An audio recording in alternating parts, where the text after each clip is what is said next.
let's quickly bounce over to a series that we do know a little bit about because we've seen game one of the Denver Nuggets versus the Phoenix Suns. What are your initial thoughts on that? Did you watch the first game? I watched a portion of it, yeah. I have a hard time watching full games right now just with my work schedule and everything. But Yeah. from what I did see, which was the second half, which is really when the Nuggets turned things on, and they started just really expose, I thought, Phoenix's lack of ability to rotate properly. Lots of open corner threes, lots of Suns out of position, and Jamal Murray just blowing by Chris Paul. But I did think that it's kind of a thin razor's edge margin with the Suns because they have a pretty high baseline level of offensive competence, just with Booker and Kevin Durant's creation ability. But they don't really. It doesn't quite feel like they have that, explosivity that the Nuggets have. That some of these other Explosivity. I like that word. some of these other teams in the playoff format have.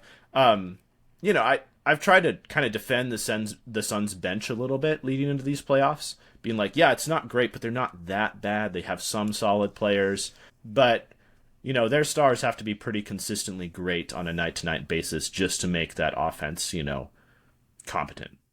Yeah, I felt coming out in the first half, I mean, both teams looked like they were going to have a really easy time scoring. It felt like an early firefight. It was really exciting. This is one of the rare games I was able to convince my girlfriend to watch the whole thing with from me. I was just like, it's going to be really fun. Both these teams are really fun to watch. And they didn't disappoint. They came out scoring a whole bunch.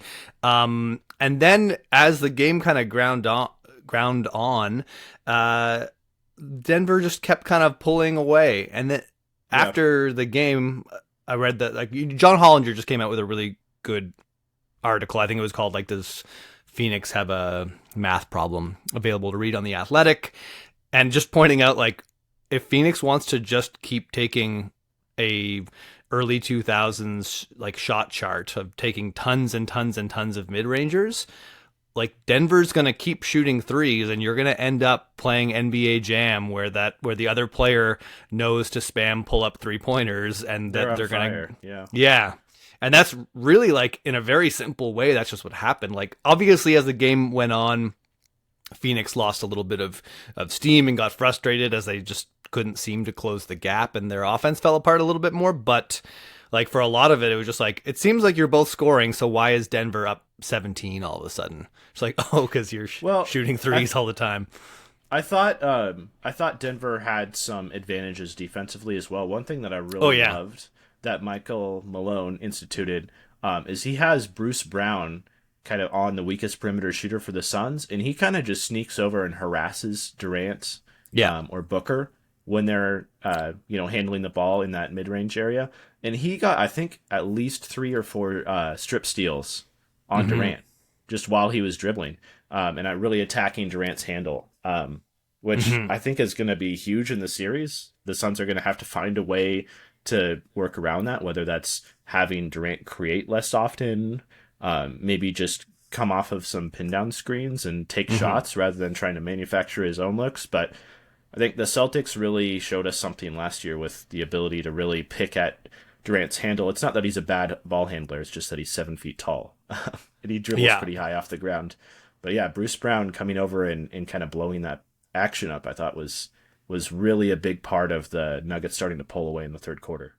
Yeah, I was really curious going into the series what Denver was going to do with their base defense specifically to address Phoenix being pretty predictable in where they like to shoot from.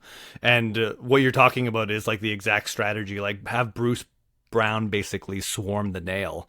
And that you could tell that's where the frustration started, where Phoenix just wasn't getting the clean looks they liked. And I mean, you're bang on about Durant's handle. Everyone loves to point out what an incredible ball handler he is for his height, but yeah, there are limits to what you can do when you're 7 feet tall and have a kind of high handle like that. And he gets as low to the ground as he can, but when you're that big, it's hard to get very low to the ground. So I also thought that MPJ deserves a shout out for his defense. He's supposed to be the most exploitable one in that starting lineup, and he just kind of did the thing where it's I'm not that much smaller than Kevin Durant, and I can contest his pull-ups. I'm not gonna lock him down or anything like that, but it's pretty functional to have me here in possessions where, and he's not the primary assignment there. Like Aaron Gordon's guarding Aaron Gordon's guarding Kevin Durant, but whenever they, like, that being your second best Durant matchup, that matters. Having two guys that can at least, like, not get completely abused. Kevin Durant can kind of abuse any matchup, but like there's a big difference between making him work for his shots and giving him easy offense. I thought Bruce Brown also had a couple of like pretty impressive stand-ups in the post where they forced Kevin Durant into a tough shot. So their base defense looked really good. I'm really curious to see what Phoenix comes back with, because I've never been a big truster of like Monty Williams coming up with really cool stuff to mess up the other team. The time they got to the finals, it was more just like, this is the most solid team in the Western Conference, especially after injuries. So they're going to want to adjust some things. And I kind of am curious, do you think they're going to come out and like spam threes, or is Devin Booker and Kevin Durant specifically like, you guys got to shoot from further away? I think that's part of it. I think Torrey Craig definitely needs to be in the starting lineup more, and they need to go to him more often, like whenever that corner three shot is open. Yeah, what do you think the thinking was there with bringing in Josh Okogie as putting him into the starting lineup, especially after Torrey Craig had such a like monster first round series for them? My only thought is maybe just to slow down Jamal Murray a bit, because like he was so incredibly successful at just really picking apart that Phoenix defense, especially with DeAndre Ayton being a little bit reluctant to collapse and get back and defend the rim as he was in game one. Yeah. I don't think there's much. They really need Craig's shooting. Yeah. And I don't think there's that much stopping Jamal Murray. I think you have to let him stop himself. Like he's not gonna shoot like that every game. Like he's never shot like that. He has every in the game playoffs so far this year. Well, he had, except on the road. Like he was a much different player on the road in those two games in Minnesota. He was still fine, but he wasn't like, I mean, when Jamal Murray scores like that, Denver's unstoppable. Because it's not just about guarding him one-on-one. It's like he plays a two-man game with Nikola Jokic, and there's just no, like, he's going to get nice shots generated for him. Like, he's going to work, like, there's the, like, dribble handoff action, pick and roll. Like, Jamal Murray is going to get those pull-ups. There's not, like, what can you really do about that? He's paired with the best, like, one of the best screening big men in the NBA, who's also, the best passing big man of all time. It's just, like, those shots are not something that you have to, like, I don't know. I just wouldn't put so much resources into like thinking you can shut down Jamal Murray, because that's like, it's kind of like putting, like, it's sort of what you said when we were talking the other day about throwing resources at stopping Steph Curry. Like you can try that, but it might just mean that your entire defense implodes and the opponent gets good offense at the team level. That would be my sort of concern, is that Jamal Murray's he's sort of has this Kobe impression where his scoring is really resilient when he's on, but he's also going to have nights where he shoots 7 for 20 or whatever and doesn't hurt you regardless of your game plan. So as someone who picked the Suns to win this series, and we haven't seen them play at home yet, we haven't seen Denver play on the road yet. We really do need to, even if the Nuggets win game 2 handily, we need to see game 3, I think, before we can definitively say, Suns are in big trouble. But one thing that worries me as someone who picked the Suns to win, is Devin Booker and Kevin Durant combining for 4 3-point attempts. That's just not enough. But also, pretty much the entire starting lineup, maybe minus Josh Okogie, but the 4 guys that you want to be impactful were all, I thought, pretty solid offensively, at least from an efficiency standpoint. No one shot poorly. I just thought, the lack of 3-point attempts, and then just the lack of getting really any significant scoring production at all from the rest of the team outside of those 4 were the 2 things that sunk the Suns. So I think we're going to have to see, definitely more threes attempted. We're going to have to get, I don't know. I mean, it doesn't have to be anything crazy, but, 15 points from Craig, maybe a couple of threes from Damian Lee, just a little bit more juice off of the bench. And then ultimately, I think for the Suns to get there and really have a chance, Devin Booker and KD both probably have to have some pretty ridiculous games this series. Yeah, I think the depth is really on display, and no one went into these playoffs thinking Denver was going to be a team having a depth advantage, but now Denver's rotation looks like, They this is a do normal in playoff this rotation. series. Yeah, Maybe it not felt against anyone sometimes, else, but yeah, it felt like they were playing 8-on-4 in this game. Like Denver had 8 useful players, and after DeAndre Ayton, there's like a strong cutoff. Like outside of their top 4, they had like no one scored. I think Jock Lawndale was like their next leading scorer with like 7 points, and that's probably not ideal. You know, like do they miss? Cam Payne came back and played for a minute. I don't know if he's going to get back in the rotation, but I mean he played 5 minutes, but like I'm sure they're going to be looking for answers off their bench, and they looked a million times more confused than Denver did. I found that a little bit annoying during the regular season discourse because I think because Denver was leading for so long, everyone wanted to take, like, they were the only team that kind of like were a target. Everybody wanted to take them down a peg and critique them, and everyone was talking about Denver's depth and at the same time saying how Phoenix was going to kill them. It's like, okay, but you could also look at Phoenix's weaknesses, and like they've got much bigger depth concerns over there. But it's like you say, I do think that there are some functional players on that bench. I actually really like Torrey Craig and Josh Okogie. I don't think this is a good series for Bismack Biyombo, which is a big problem for them because they don't really have a... That's why Jock was playing more. It's like Bismack Biyombo is just not that big and not that, like, you know, disciplined defensively. Like, he's a really good rim protector, but he's going to get eaten alive by Nikola Jokic in that matchup. Vertical athlete. Yeah. When are we going to see Dominatin? That's what I want to know. You know, Ayton claimed that he was going to become Dominatin, and he was going to be impactful on both sides of the floor, and we really didn't see it in game 1. You know, there's a lot of standing around, there's a lot of flat-footedness, there's a lot of, you know, kind of looking around in bewilderment as Jamal Murray dived to the rim yet again.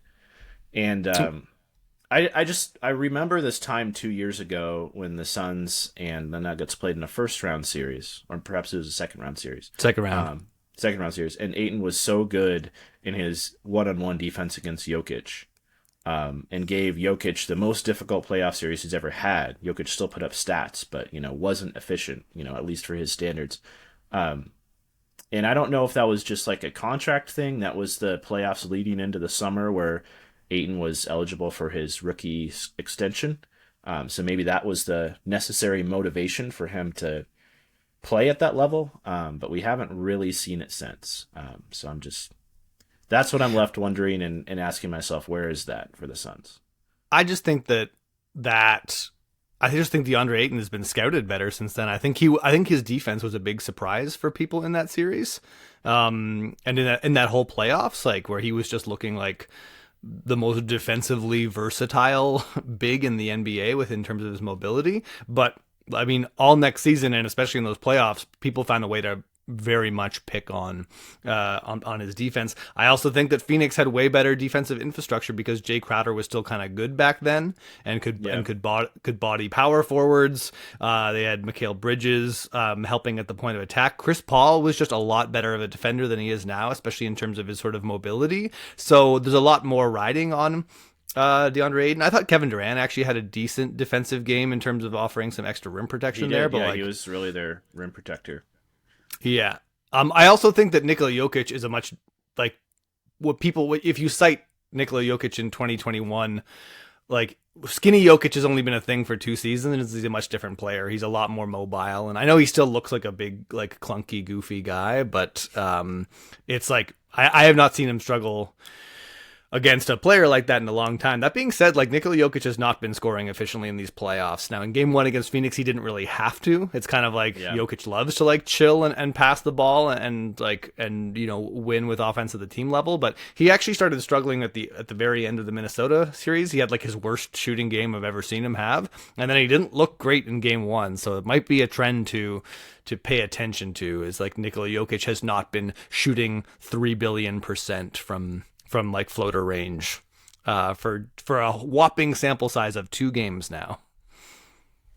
Yeah, no, that's true. I mean, I guess we expect to see, like, you know, 60% effective field goal from Jokic, and hasn't quite been that way this playoffs, but yeah. It's not enough to really react to. The other thing I'd say about Ayton that you were saying earlier about with the Bruce Brown thing, like Denver's overloading the nail, and that's going to hurt Ayton as much as it's going to hurt Durant and Booker. In fact, more so, because that's like the only place Ayton really likes to score from is like not necessarily the nail, like maybe like a step or two inside, but he loves to like launch floaters from there, and that's the help is there. Like they're really crowding that zone, and that really destroyed Phoenix in round one. I'm sure they're going to come up with some better shot diversity. I also saw Ayton just like completely look off wide open corner three shooters a lot in game one. Like, like he still got an okay shot, but it's like this Phoenix, it was just kind of a big part of Phoenix not prioritizing 3-point shooting at all. But anyways, it's like you said, this series we won't really know until game 3. Phoenix has a lot of firepower, which means there's a lot they can throw at Denver, and they're going to play better than this. But obviously a great game 1 performance from Denver, so they can be happy with that. But they're going to have to stay proactive to keep Phoenix, I think, under wraps, just because it's like Phoenix can walk ass backwards into a 125 offensive rating in a game. So you can't chill against this team. Yep. Agreed. No, I'm still holding out hope. I think my pick still definitely has plenty of opportunity left, especially if Jokic, he's down to 57% true shooting for the playoffs, which is like around my gosh. average. Yeah. But for him is quite poor. So I mean, most of that comes out of one game, right? Like he shot like what he had like he missed a bazillion shots in the closeout game against the Wolves. So yeah. But a trend to keep definitely something. If he does it another game, I think it's time to start raising eyebrows more. But we're trying to stay on top of trends and warn you just in case it does become a trend. But it's not there yet.